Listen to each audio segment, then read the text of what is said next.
What's up, guys? Welcome to Calculus Club. In this video, we will continue to talk about position, velocity, and acceleration. So this will be part 2 of our video on these topics. We're going to talk about speed and velocity, position, displacement, and distance traveled. We're going to talk about the slight differences between those items. All right, before we get into it, I just want to let you know I've created a complete course on calculus. So if you're interested in that, make sure to check the link below in the description where you can learn more about that calculus course. All right, let's get into the video. So to start us off, let's say we have the position given as this function here. Now remember, we're always talking about one-dimensional motion, right? So for example, at t equals 0, I am located at 1, position of 1, okay? I can graph this, and remember, this is again just representing one-dimensional motion. I'm just moving left and right along that line, right? For example, at t equals 6, I'm at 3.4 would be my location, okay? At t equals 7, I'm actually at negative 1.1, okay? So I want you right now, think about these 4 questions, okay? They're a little bit different. They're similar, but a little bit different, all right? So I want you to pause the video, think about these four questions, and then I will explain these. All right, so I hope you pause the video, okay? So what is the position at t equals 6? Well, the position at t equals 6 is just 3.4, okay? So s of 6 simply equals 3.4, okay? Number 2, what is the change of position from 0 to 6? Well, to get the change in position from 0 to 6, you need to know the position at 0, the position at 6, and then take the difference, okay? So the position at 6, so what you're going to do is you're going to take the position at 6 minus the position at 0, and that will give you the change of position, okay? So position at 6, 3.4.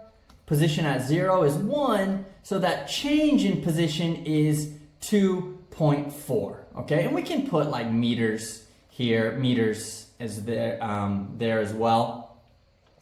Okay, let's talk about number 3. What is the displacement from t equals 0 to t equals 6? Well, the displacement is the exact same as the change of position. So to get the displacement from 0 to 6, I would do the same thing, s of 6 minus s of 0, which we already know is 3.4 minus 1, which is 2.4 meters is the displacement. Okay? What about the distance traveled from 0 to 6? So the distance traveled from 0 to 6 is going to be a little more tricky. Okay? So let's talk about what happens here. Well, we know at t equals 0, the position is 1.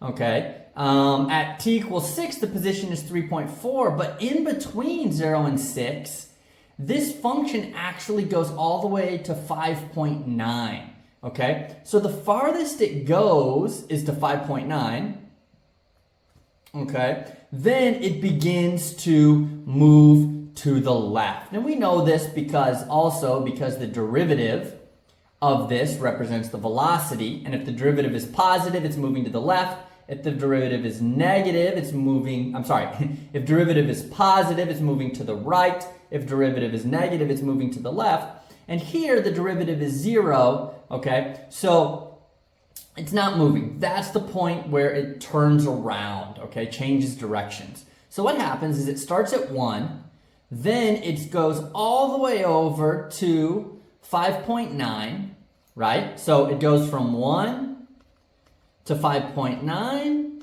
and then at 6, it goes to 3.4. So then back to 3.4. So the total distance is you have from 1 to 5.9, right? So that distance is 4.9. And let me just do another color here. And then what happens? Well, you go from 5.9 back to 3.4. And what's the difference? 5.9 minus 3.4, you travel 2.5. Okay? So in total, your total distance traveled is that original 4.9 plus that distance of 2.4. So the total distance is going to be 7.3 meters on that one. okay? So these are just a little bit different. The change in position and the displacement are exactly the same. The distance traveled is not exactly the same, okay? So now I want to use this same graph, same equation, and I want you to tell me what is the velocity at t = 6. All right, so you should remember from my previous video that the velocity is represented by the derivative, right? So if we take the derivative at 6, the derivative, of course, is the slope of this tangent line. And we can find the derivative simply by taking the derivative of s of t. If we take the derivative of s of t, we would get this, -3/10 t squared plus 6/5 t plus 2/5. It's just power rule, straightforward, right? Then we plug in 6 for the t, and if we plug in 6 for the t, we're going to find that the velocity at 6 will be -3.2 meters per second, okay? So what's happening here? Well, at 6, it's at a position of 3.4, as I already mentioned, but it's moving to the left at that rate of 3.2 meters per second. Okay, that's what's occurring at t = 6. All right, so that's the velocity. How about if I asked you to tell me what is the speed at t = 6? So what's the difference between speed and velocity? Well, the difference is speed is always positive. There is no direction associated with the speed, okay? So the speed is actually just the absolute value of velocity. So we know the velocity is -3.2, so therefore the speed is just 3.2 meters per second, okay? So just to talk about everything, the change in position is the same as the displacement. The displacement and the distance traveled are not the same, okay? And speed is the absolute value of velocity. So make sure you know the difference between those terms. That's super important.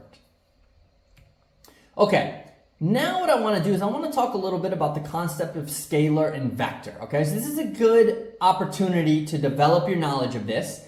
Super important for the study of physics, which I highly recommend you take physics and you study it, because I think physics is such a great class just to develop an understanding of the world around us, okay?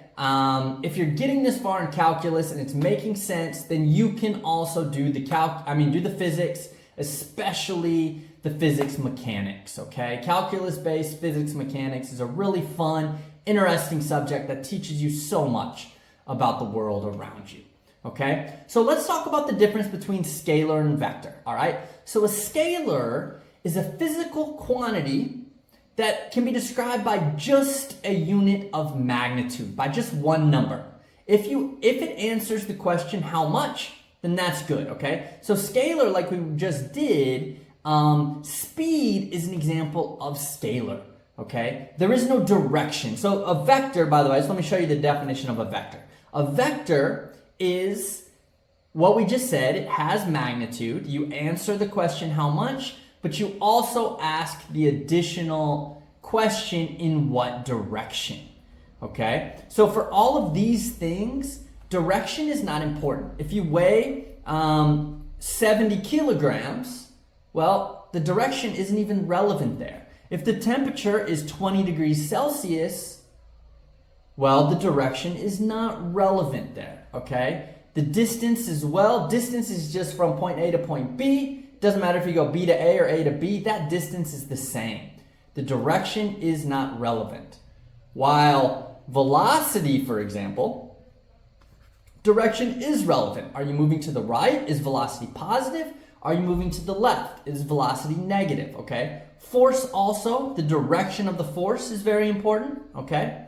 Acceleration, displacement, all of these, direction is important, so these are vector quantities, okay? All right, moving along.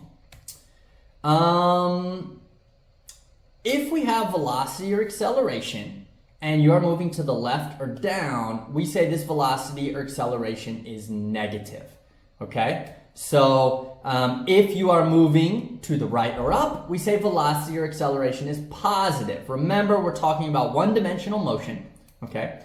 So if I'm moving to the left, it's negative. If I'm moving to the right, it's going to be positive, okay? Acceleration we can think of as a force, all right? So acceleration, imagine like a rocket in space. I think this is the best example, okay? Acceleration is like if all of a sudden a giant fan started to blow onto that rocket, okay? If that fan is blowing to the right, then we say it is positive acceleration. If that fan is blowing to the left, then it is negative acceleration, okay? So imagine for a second that we have a rocket moving through space, okay? If this rocket, let me change the color here. So if we have a rocket moving through space,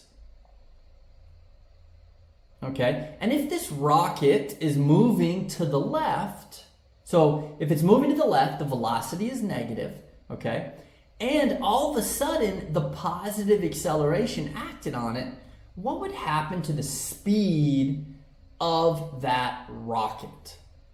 Well, I think we both know that speed will be slowing down, okay? That rocket will be slowing down because it's moving to the left and acceleration is acting to the right. Therefore, it is resisting the motion, so that rocket is slowing down. If it's moving to the left and the rocket is blowing on it from the left, well, that acceleration is happening in that same direction of velocity, so that rocket would be speeding up, okay?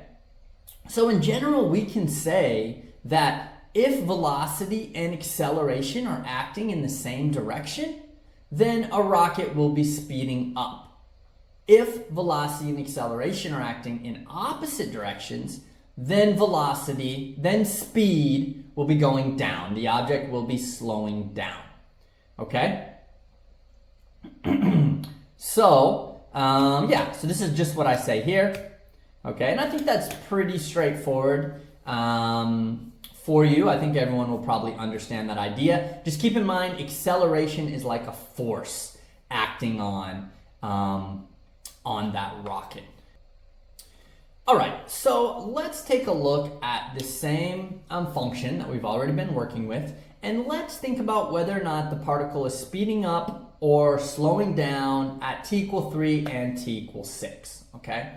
Well, the easiest way to do this is simply find the velocity at 3, find the acceleration at 3, and let's see if the signs are the same.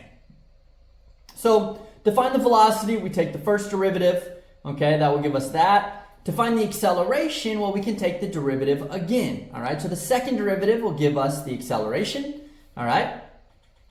So now we just plug in. So v sub 3 is 1.3.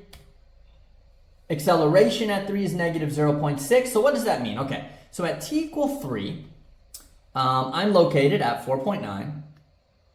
And I am moving to the right at a rate of 1.3. But then I have some acceleration force acting on me to the left at a rate of negative 0.6. Therefore, what's going to be happening? I'm going to be slowing down, okay? Because velocity and acceleration have different signs there. All right, so we are going to be slowing down on that one. Okay, t equals 6, the exact same thing. Why don't you try that? Pause the video and see if you can figure out what is t equals 6. All right, so I hope you tried the t equals 6. If you plug in v sub 6, you get negative 3.2. All right, so what does that mean? Let's change colors here. Well, that means at 6, you're at 3.4, so you're here. And you're traveling to the left at a rate of negative 3.2. Okay, and your acceleration is negative 2.4, so we also have some acceleration acting on us. Okay, let's make it way out here, that's fine. Is at negative 2.4. Therefore, acceleration, velocity, same direction. Therefore, it's going to be speeding up at the t equals 6. Okay? So now I want to show us one other way that we can kind of think about this. Okay? Instead of plugging into our v sub t and a sub t, let's just look at the graphs. So what I'm going to do is I'm going to graph velocity. So if I were to graph this negative 310t squared plus 6/5t plus 2/5, then I would get this green line here. Okay, so this green line represents the velocity at any point in time. All right, so if we want to figure out if the particle is speeding up or slowing down at t equal 3, well, here's t equal 3 at 3, 1.3. So we see velocity is positive. It's a positive 1.3. But what about acceleration? Well, we know acceleration is the derivative of velocity, right? So what can we do? Well, we can simply take the derivative here, have a look at this derivative. And what do you notice about the slope? Well, that slope is negative. Therefore, a sub 3 is going to be negative. So if v sub 3 is positive, right, and a sub 3 is negative, then we know that it is slowing down. I had to double think that, right? We know that that would be slowing down. And at t equals 6, it's negative 2.4, so velocity is negative. The derivative, or the slope of the tangent line, is also negative. Therefore, here it would be speeding up. Okay? Would be speeding up at t equals 6. Okay, so that's just another way of analyzing it. You can draw the velocity graph. You could also draw the a sub t as well, if you wanted to. But yeah, that's all. So thank you very much for watching. I hope that this helped you a lot more with the concepts of position, velocity, and acceleration. Just to remind you again, if you like this video, I've created a full-length calculus course, and you can find all that information in the description. So thank you so much for watching, and I hope you tune in for the next one. Bye-bye.